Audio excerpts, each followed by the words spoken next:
ప్రతిరోజు ఒక దగ్గర దగ్గర 5 నుంచి 6 కుక్క కాట్లు కానీ, కోతి కోతి నుంచి వచ్చే గాయాలు కానీ, కోతి ద్వారా అయ్యే గాయాలు కానీ అట్లాంటి పేషెంట్లు ఎక్కువ అవ్వడం జరుగుతుంది ఈ మధ్య. ప్రతి నెల దగ్గర దగ్గర 150 మంది ఇట్లాంటి కేసెస్ వస్తున్నాయి. అటువంటి వాళ్ళకి మనం ఇక్కడ ర్యాబీస్ అంటే వాళ్ళ సివియారిటీ బట్టేసి మనకు యాంటీ ర్యాబీస్ కానీ రేబీస్ వ్యాక్సిన్ ఇవ్వడం జరుగుతుంది. వాళ్ళకి షెడ్యూల్ ఉంటుంది. ఆ షెడ్యూల్ ప్రకారం వాళ్ళని ప్రతి మొదటి రోజు నుంచి 3, 5, 7 రోజులు లేకుంటే 21 రోజులు అలా ఆ షెడ్యూల్ ఉంటుంది. ఆ షెడ్యూల్ ప్రకారం వాళ్ళకి యాంటీ ర్యాబీస్ వ్యాక్సిన్ ఇవ్వడం జరుగుతుంది మన పిఎస్సీలలో. అండ్ అవసరమైతే పాము కాటు మనకు యాంటీబాడీస్ కూడా మనకు అవైలబుల్గా ఉన్నాయి. యాంటీవీనమ్ అనేది కూడా అవసరమైతే ఇక్కడ ఎవరైనా పాము కాటు గురైన వాళ్ళకు కూడా మనం ఇక్కడ మన ప్రాథమిక ఆరోగ్య కేంద్రంలో వాళ్ళకి చికిత్స ఇవ్వడం జరుగుతుంది. ఇందర్వాయి ప్రాథమిక ఆరోగ్య కేంద్రం కింద 16 సబ్ సెంటర్లు ఉన్నాయి. 16 సబ్ సెంటర్లో 13 సెంటర్లు ఆర్మ్ సెంటర్లుగా గుర్తించబడ్డాయి. 13 ఆర్మ్ సెంటర్స్లో 13 మంది ఎమ్మెల్యేస్పీస్ ఉంటారు. వాళ్ళ కింద ఆశాలు, ఏఎన్ఎంలు ఉంటారు. వాళ్ళు ప్రతి సబ్ సెంటర్ కింద వాళ్ళు చేసేది ఏంటంటే ఒక 2-3 గ్రామాలు ఉంటాయి. 2-3 గ్రామాల కింద వాళ్ళు వెళ్ళేసి ప్రతి సోమవారం అండ్ మంగళవారం మనకు గర్భిణీ స్త్రీల చెకప్లు జరుగుతాయి.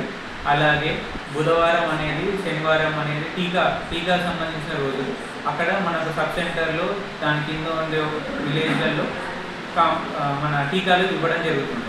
అలాగే ప్రతి గురువారం నాడు ఎల్డర్లీ ఓపీ అంటే మన వృద్ధులకు సంబంధించిన 60 పైబడిన వాళ్ళకి సంబంధించిన ఎటువంటి లక్షణాలు ఉన్నా కానీ, ఎటువంటి వ్యాధులు ఉన్నా కానీ వాళ్ళకి అవగాహన ఇవ్వడం జరుగుతుంది. వాళ్ళకి సంబంధించిన మెడికేషన్స్ ఏమైనా ఉంటే వాళ్ళ ఇంటికి ఇవ్వడం కానీ ఆశా ద్వారా ఇప్పించడం జరుగుతుంది.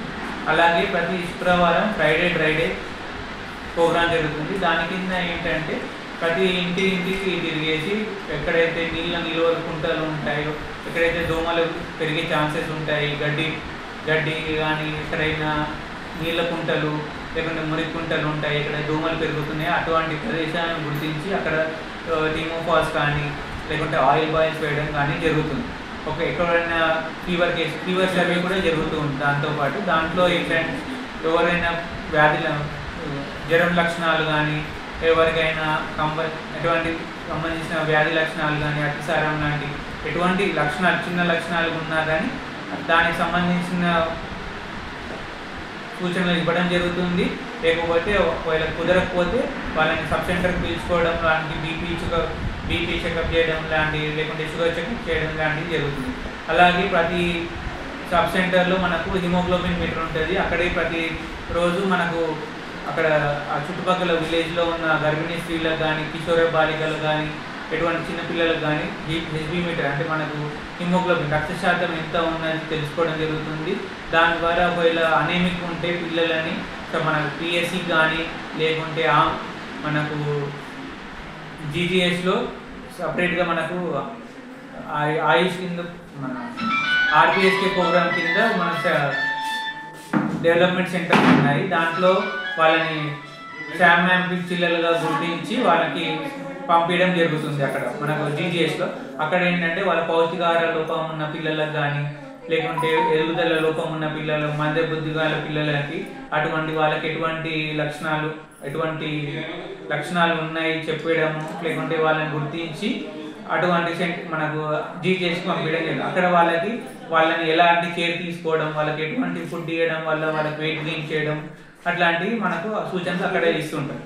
అలాగే మనకు ప్రతి సబ్ సెంటర్ కింద 3-4 గ్రామాలు ఉంటాయి. ఆ గ్రామాలలో మనకు ఎవ్రీడే ఆశా వెళ్ళేసి ఫీవర్ సర్వే, ఇప్పుడు మనకి ఏంటంటే ఇమ్యునైజేషన్ సర్వే జరుగుతుంది.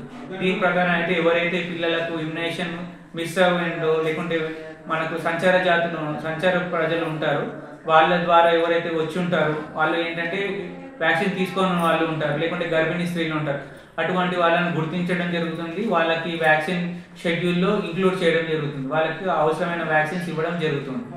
అలాగే మనకు ప్రతిరోజు మన ప్రాథమిక ఆరోగ్య కేంద్రానికి మనకు ఆర్మ్ సెంటర్స్ నుంచి ఎవరైతే అక్కడ గుర్తించబడిన వ్యాధి లక్షణాలు గుర్తించబడిన వాళ్ళని మన ప్రాథమిక ఆరోగ్య కేంద్రానికి రిఫర్ చేయడం జరుగుతుంది. ఇక్కడ వాళ్ళకి సంబంధించిన ఏమైనా రక్త పరీక్షలు అవసరం ఉంటే ఇక్కడ మనకు ల్యాబ్ టెస్టింగ్ జరుగుతుంది.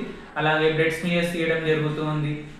అలాగే మనకు ఇక్కడ గర్భిణీ టీబీ సెంటర్, మనకు ఎన్సిడి ఓఆర్ఎస్ క్లినిక్ ఉంది అండ్ ఓఆర్ఎస్ కార్నర్స్ ఉంది. మనకు లేకుంటే వాళ్ళకి సంబంధించిన ఏమన్నా ఐపీ కానీ గ్లూకోజ్ కానీ పెట్టడం, లేకుంటే ఫ్లూయిడ్స్ పెట్టడం లాంటివి ఇక్కడ జరుగుతుంది. ఒకవేళ మనకి ఇక్కడ మేనేజబుల్ కాకుంటే మనకు ఫర్దర్ మేనేజ్మెంట్ ఏమైనా అవసరం ఉంది అంటే మాత్రం మనకు ఇక్కడ అంబులెన్స్ కూడా అవైలబుల్ ఉంది 108. దాని ద్వారా మనం జీజీహెచ్కి రిఫర్ చేయడం జరుగుతుంది.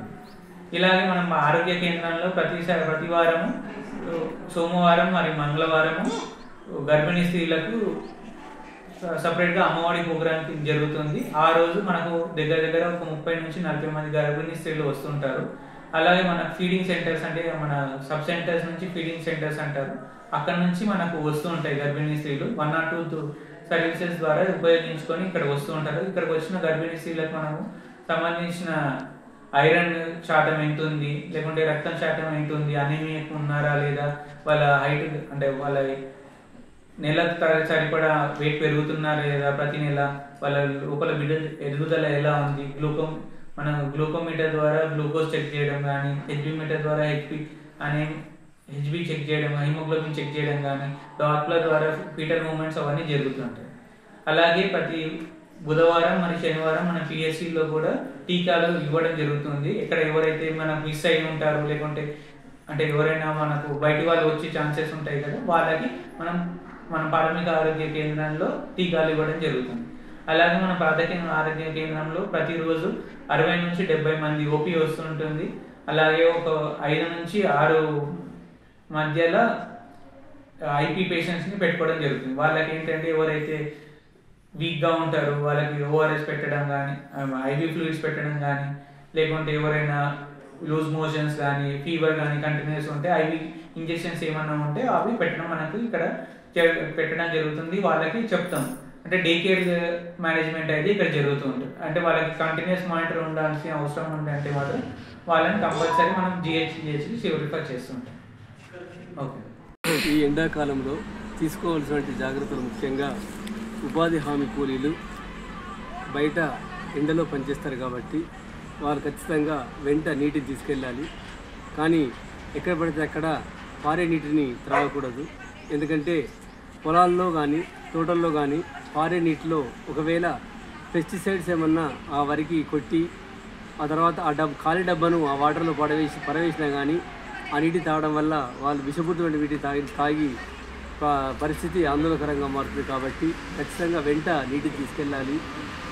ఆ తర్వాత ఒకవేళ ఆ యొక్క ఉపాధి హామీ కూలి వడదెబ్బ వెళ్ళినట్లయితే వెంటనే ఆయన తీసుకొని వచ్చి ఓ చల్లని ప్రదేశానికి తీసుకొని వచ్చి బట్టలు మొదట విప్పి చల్లని గాలి వచ్చే ప్రదేశంలో ఉంచాలి. కొంతసేపటికి ఆయనను ఓఆర్ఎస్ ద్రావణంతో నీటిని త్రాగించాలి. మరి ఇంకా పరిస్థితి విషమించే పరిస్థితి వచ్చినట్లయితే వెంటనే ప్రాథమిక ఆరోగ్య కేంద్రానికి తీసుకొని రావాలి. ఈ ప్రాథమిక ఆరోగ్య కేంద్రంలో పేషెంట్ యొక్క పరిస్థితిని బట్టి వారికి ఈ యొక్క సెలైన్స్ ఎక్కించడం అనేది జరుగుతుంది. పరిస్థితి ఇంకా విషమించినట్లయితే వెంటనే జీజీహెచ్ నిజామాబాద్ గవర్నమెంట్ జనరల్ హాస్పిటల్కు పంపించడం జరుగుతుంది. కావున రైతులు కానీ ఉపాధి హామీ కూలీలు కానీ ఈ వేసవి కాలంలో ఎక్కువ జాగ్రత్తలు తీసుకోవాలి. ప్రజలు అత్యవసర పరిస్థితుల్లో మాత్రమే బయటకు రావాలి. అంత అవసరం ఉంటే రావాలి, కానీ లేకుంటే ఉదయం 10 గంటల లోపల సాయంత్రం 5 గంటల తర్వాత మాత్రమే పని చేసుకోవాలి. ఈ మధ్యాహ్న సమయంలో వేసవి కాలంలో బయట తిరిగినట్లయితే బాడీ పూర్తిగా డిహైడ్రేట్ అవుతుంది. కాబట్టి వెంట నీటిని తీసుకెళ్ళి ఖచ్చితంగా 3 నుంచి 4 లీటర్ల నీటిని ప్రతి రోజు తాగుతూ ఉండాలి. ప్రతి గంటకు ఒకసారి 300 మిల్లీలీటర్ నీటిని తీసుకోవాలి, ఖచ్చితంగా తీసుకోవాలి. కాబట్టి ప్రయాణాలు తగ్గిస్తూ నీటిని ఎక్కువగా తీసుకున్నట్లయితే ఈ యొక్క వడదెబ్బ బారిన పడకుండా జాగ్రత్తగా ఉన్నట్లు అవుతుంది. ఎండాకాలంలో వడదెబ్బ చాలా ఎక్కువ ఉంటుంది. వడదెబ్బల లక్షణాలు ఏంటంటే కళ్ళు తిరగడం, లేకుంటే మొత్తం బాడీ అంతా పొడివారిపోవడం, లేకుంటే దాహం అతిగా వేయడం, లేకుంటే మూత్రం మంటగా ఉండడం, ఇట్లాంటి లక్షణాలు ఉంటాయి. తీవ్రమైన లక్షణాలు ఏంటంటే అంటే కళ్ళు తిరిగి పడిపోవడం, లేకుంటే వాంతులు విరేచనాలు ఎక్కువ అవడము, బాడీ టెంపరేచర్ అంటే జ్వరం లాంటి లక్షణాలు, ఒళ్ళు నొప్పులు అవన్నీ వస్తాయి. ఇట్లాంటి లక్షణాలు ఉన్నప్పుడు మనం ఇమీడియట్గా హాస్పిటల్ రండి. వాళ్ళ ప్రాథమిక లక్షణాలు అనేవి ఏంటంటే వడదెబ్బ తగిలినప్పుడు మనం బాడీ అంతా డీహైడ్రేట్ అవుతుంది, ప్లస్ కళ్ళు తిరగడం ఇలాంటివి ఉంటుంటాయి. అప్పుడు ఏం చేయాలంటే వాటర్ ఎక్కువ తీసుకోవాలి, ప్లస్ ఏంటంటే మనం ఎక్కువ నీడ ప్రదేశంలో ఉండాలి. బయట ఎందులో తిరగకుండా నీడ ప్రదేశంలో మనం ఉంటే ఆ ప్రాథమిక లక్షణాల నుంచి మనం గట్టెక్కచ్చు. లేకుంటే ఇంకా మనకు వాంతులు కానీ విరేచనాలు, జ్వరం లాంటి లక్షణాలు వస్తే మాత్రం ఇమీడియట్గా మేము దగ్గరలో ఉన్న ప్రాథమిక ఆరోగ్య కేంద్రానికి వచ్చిన తర్వాత మనం ఇక్కడ ట్రీట్మెంట్ ఇస్తాం. దానికి సంబంధించి అక్కడ ఫ్లూయిడ్స్ పెట్టడం కానీ, ఓఆర్ఎస్ దానికి సంబంధించిన పారాసిటమాల్ ట్యాబ్లెట్స్, జింక్ ట్యాబ్లెట్స్ ఇవ్వడం జరుగుతుంది. ఇంకా మనము ఒకవేళ పేషెంట్ కానీ స్టెబిలైజ్ అంటే మనకు బాగా ఎక్కువ డీహైడ్రేట్ అయితే మాత్రం ఇన్పేషెంట్గా చేసుకొని మనం దగ్గరలో మన సామాజిక ఆరోగ్య కేంద్రానికి కానీ లేకుంటే మన జిహెచ్ కానీ రిఫర్ చేస్తాం. అది ఏంటంటే మన ఇక్కడ ఇన్హౌస్ అంబులెన్స్ ఉంది, దాని నుంచి మనం పంపిస్తాం. ఆ లక్షణాలు గుర్తించడం అనేది మనం ఇక్కడ తీవ్రమైన నుంచి అతి తీవ్రమైన లక్షణాలను మనం ఇక్కడ హాస్పిటల్లో గుర్తించడం జరుగుతుంది.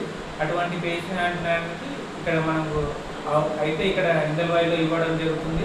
లేకపోతే ఫర్దర్గా ఇన్వెస్టిగేషన్స్ కానీ ఫర్దర్ ట్రీట్మెంట్ అవసరం ఉంటే మాత్రం మనం డిస్పల్లికి కానీ నిజామాబాద్ కానీ పంపించడం జరుగుతుంది. ఓకే, మన ప్రాథమిక ఆరోగ్య కేంద్రం ఇందల్వాయిలో ప్రతిరోజు ఓపీ చూడడం జరుగుతుంది. అలాగే ప్రతి సోమవారం, మంగళవారం గర్భిణీ స్త్రీలకు అమ్మఒడి కార్యక్రమం జరుగుతుంది. అలాగే బుధవారం, శనివారం చిన్నపిల్లలకి టీకాలు, గర్భిణీ పిల్లలకు టీకాలు ఇవ్వడం జరుగుతుంది. మరి గురువారం మన ఓల్డ్ ఏజ్ అంటే 60 పైబడిన వాళ్ళకి స్పెషల్ క్లినిక్స్ లాంటివి జరుగుతూ ఉంటాయి.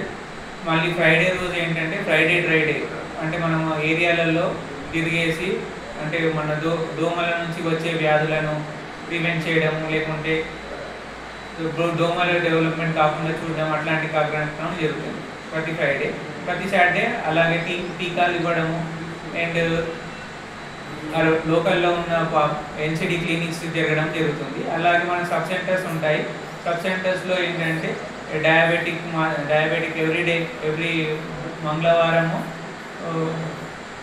అండ్ బుధవారం అండ్ బేస్తవారం అంటే గురువారం రోజు ఎన్సిడి క్లినిక్స్ లాంటివి జరుగుతూ ఉంటాయి. అక్కడ ఏంటంటే మనకు డయాబెటిక్ అండ్ హైపర్ టెన్షన్ ఉన్న పేషెంట్లకి టెస్టింగ్ జరుగుతూ ఉంటుంది. వాళ్ళకి కావాల్సిన మందులు ఇవ్వడం జరుగుతుంది. ఒకవేళ ఇంకా చాలా ఎక్కువ ఉంటే వాళ్ళని మనకు ప్రాథమిక ఆరోగ్య కేంద్రానికి రిఫర్ చేయడం జరుగుతుంది. అక్కడ వాళ్ళ ఫర్దర్ మేనేజ్మెంట్ ఇక్కడ చేయడం జరుగుతుంది.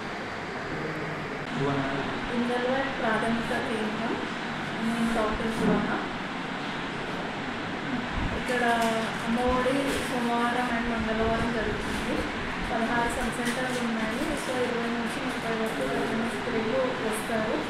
సో వాళ్ళకి నెలను బట్టి వాళ్ళకి చర్యలు తీసుకోవడం జరుగుతుంది. వాళ్ళకి అనీమియా అలాంటివి ఉంటే ఇక్కడ మందులు ఇవ్వడం జరుగుతుంది.